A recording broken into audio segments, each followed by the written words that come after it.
Hello everyone, welcome back to my channel. So for today's video, I will be launching a new course on this channel. So this course is about strategic management. And of course, for the part 1 or the topic 1 for the strategic management, so we will be having the introduction to strategic management. So at the end of this lesson, you should be able to define what strategy is and what is competitive advantage. We will discuss the value of vision and mission. You will also be able to understand how strategic management process works, distinguish a deliberate strategy from emergent strategy. We will be discussing, or you should be able to develop skills in strategy formulation, implementation and evaluation, and develop capability to think strategically. So, for this part of the video, I will be discussing first what strategy is and the people behind the company's strategies. At the same time, I will also discuss the strategic management process. To start, let's have the strategies and the people behind them. So first, let's define what strategy is. Okay, so strategy is an integrated and coordinated set of commitments and actions designed to exploit core competencies and gain a competitive advantage. When we say exploit core competencies, magamit mo ng maayos ng company yung lahat ng talents, lahat ng skills, lahat ng competencies na meron ng kanilang company as lalong-lalo na ang kanilang employees. And of course, through that, diba, you can gain a competitive advantage or you will be at least one step na may edge with your competitors. So, in strategy, it integrates organizational activities, utilizes and allocates the company resources well para ma-meet ninyo yung goal, yung nais marating ng inyong company. So, another thing about strategy, of course, is each company should have a strategic plan. So, what is this? So, strategic plan defines who you are as a business and lists concrete actions to achieve your goals. So, plano. So, yon. So, ano yung mga strategiya, ano yung mga plano ninyo? For example, there is an unexpected happening in the business. So, yun, if you have a strategic plan, it will help your business survive and find new opportunities while you are staying true to your values and the mission of the company. Imagine, for example, the pandemic. So, it's something new for all of us. So, if you have a strategic plan in your company, so it means you can oo, masya-shock yung company nyo. So, yun, may mga adjustment, pero mas mabilis kayong makakapag-respond. Now, let us proceed to the persons who have the tasks of formulating strategies in the company. So, first one, there are a level of managers. So, yun, so the top, mid-level, and the low-level managers. So, who are the top-level managers? And ano ang part nila for the strategic plan? So, they are the CEO, president, general manager, and the board of directors in the company, lalo na kung corporation. Ano ang ginagawa nila? So, they formulate the company's vision, mission, goals, objectives, and the strategic plan itself of the company. So, usually, no, if there will be a, for example, strategic planning ayan, or annual planning for the strategies na i-implement ng company, yung mga top-level managers talaga yung nagpaplano nito or nagpa-finalize. Okay, however, in crafting this strategic plan, si top-level managers, they have to collect the right information. And yung information na yun, it will come from the middle-level managers and the lower-level managers. So, who are the middle level? So they are in charge of the interpretation of the plan and they set the actions for their area of responsibility to give their part in achieving organizational objectives. So sila middle level manager, they know and see the capabilities of their respective department. So usually manager ito ng particular department. They are also the one in charge of communicating whatever the top level management have planned. Kung ano yung binaba ng top-level management, iyon yung sila yung mag-i-implement. Siyempre, they are very important in a company kasi wherever there is a plan pero hindi natupad, okay, you didn't put it into action. So, it will still remain a plan. Okay, it will not utilize itself. But if i-utilize ang middle level manager para ma-communicate nila, ma-coordinate to their lower level employees. Ayan, yung mga gumagawa nila, yung mga staff nila. So yun. So this is one of the duties and responsibilities of the middle level managers. How about the lower level managers? Okay, they are the implementors of the plan. Sila yung gumagawa. They are the supervisors, team leaders, foreman, assistant manager, and the shift manager. So yun, yung mga managers na ang under na nila ay yung mga staff, yung mga rank and file employees. Okay, I have to add din, kasama din either sa middle level or sa low level management. So yun, so we have the operation managers. So who are they? They have direct contact with the company's customers who consumes the products or the services being provided by the company.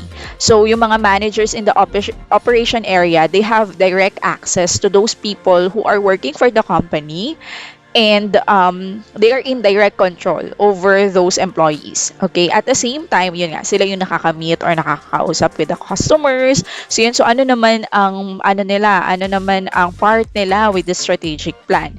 Syempre, yung mga CEO, hindi naman sila yung kumakausap sa mga customers. So hindi broader yung nakikita ng mga top level. So yung mga operation managers and lower level managers, sila talaga yung nakakakita ng details, kung meron bang problem, kung ano ba yung mga madalas na reklamo ng mga customers, ano yung mga demand nila, and so on. So yung mga input nila, it will help the organization or the top level and the middle level managers to plan kung ano yung dapat nilang gawin or strategies na dapat nilang i-implement for the company. Okay, so they are the people behind the strategies in a company. And these managers are supposed to have a strategic leadership. Okay, so what is this?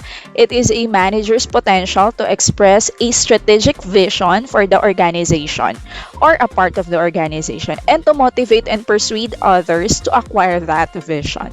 So, you can say that a leader is a strategic leader if nag-iisip sila for the welfare of the company, not just for their own selves. Okay, but nag-iisip sila kung paano nila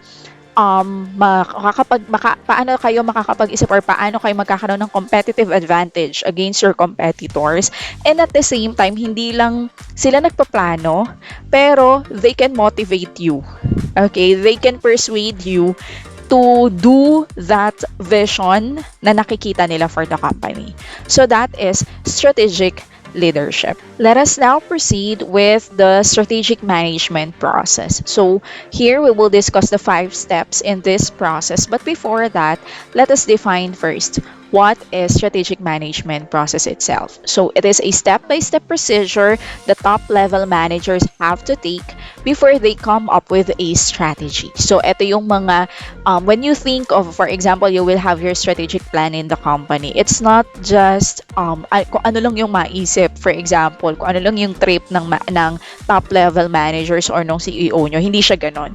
So yun, so they have to undergo this process, this procedure before they come up with a well-prepared strategic plan.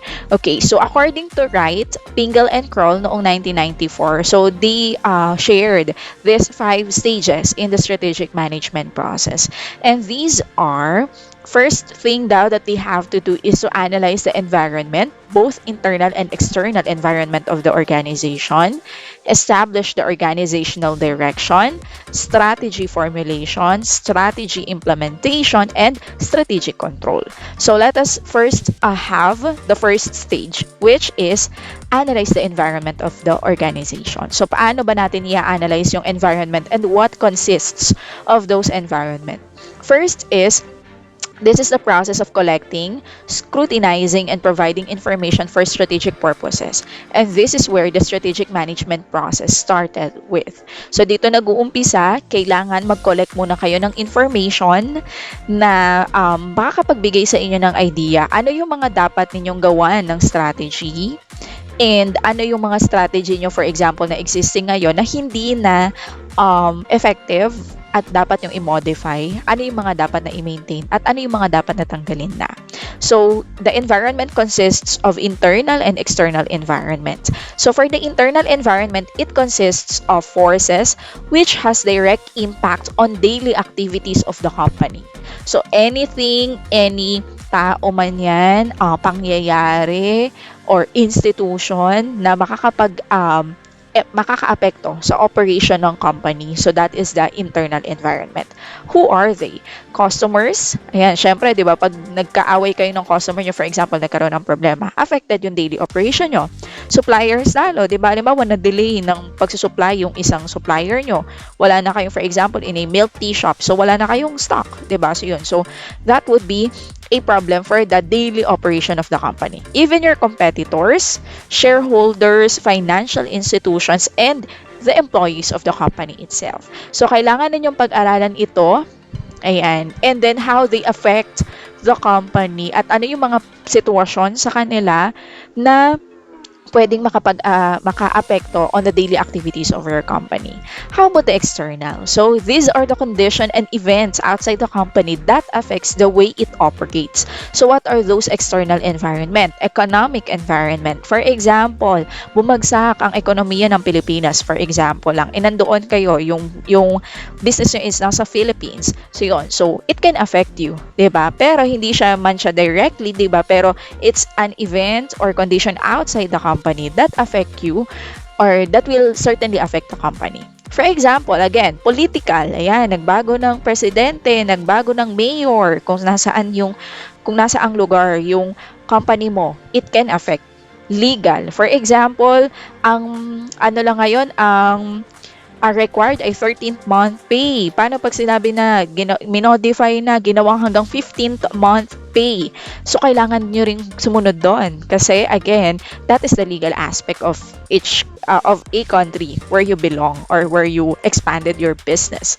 Next, demographic, social, competitive, global, and even the technological sectors. So, I remember there are some countries no na may ano sila sa mga factory nila. So, meron silang parang standard na kapag halimbawa may bagong technology sila, so kailangan lahat ng company doon sa bansa nila ay yun yung gagamitin. So, yun. So, it can affect you in one way or the other in your company. Okay, so pag napag-aralan mo na yung internal as well as the external environment of your company, you will now establish the organizational direction. So here, ito na yung kailangan na mag-craft na kayo ng inyong vision and mission, which you will articulate the future that you would like to be. Okay, and the reasons why the business must continuously operate. So dito, just to give you an idea about the importance of vision and mission, it can give you a direction. So, alam nyo kung saan lalakad yung company ninyo and even your employees because you know where to go. Okay, so a well-defined vision and mission serve as a guide and direction where the company would going to be in the future.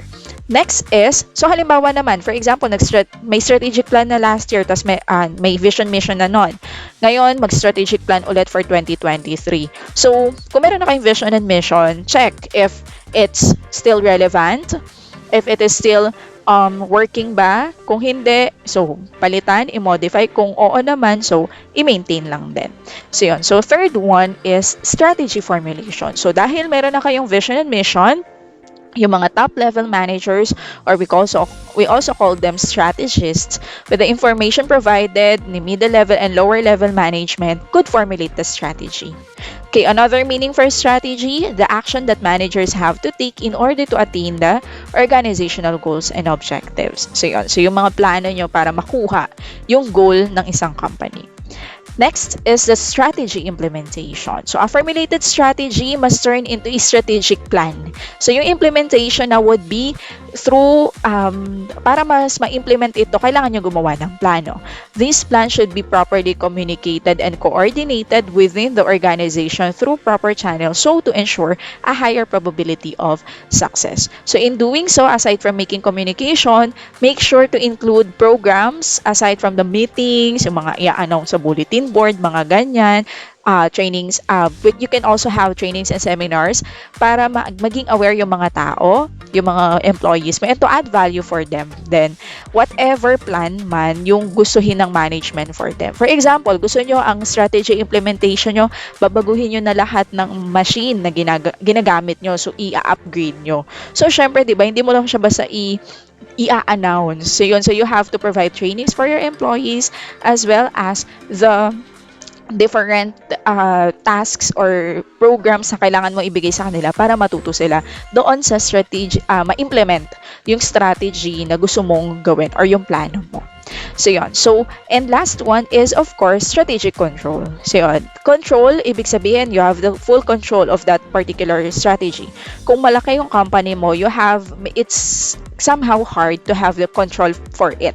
Ano ang pwede mong gawin? It can be attained through evaluation. So, evaluation is the systematic determination of a subject's merit, worth, and significance using criteria governed by a set of standards. So, these have to be done to measure the formulated and implemented strategy or makita if it is working for the company. So, i-evaluate nyo lang. O, halimbawa, nagbago nga kayo ng mga machine. So, bumilis ba talaga yung production nyo?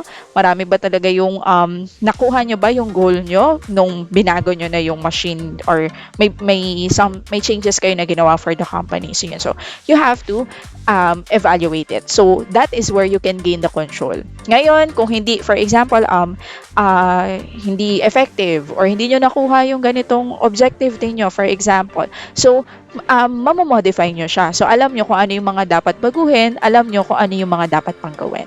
Okay? So, those are the 5 steps in strategic management process. So, let's go back. So, the 5 steps are, you have to analyze the environment, both internal and external environment of the organization, establish the organizational direction, formulate the strategy, implement the strategy, and have a strategic control.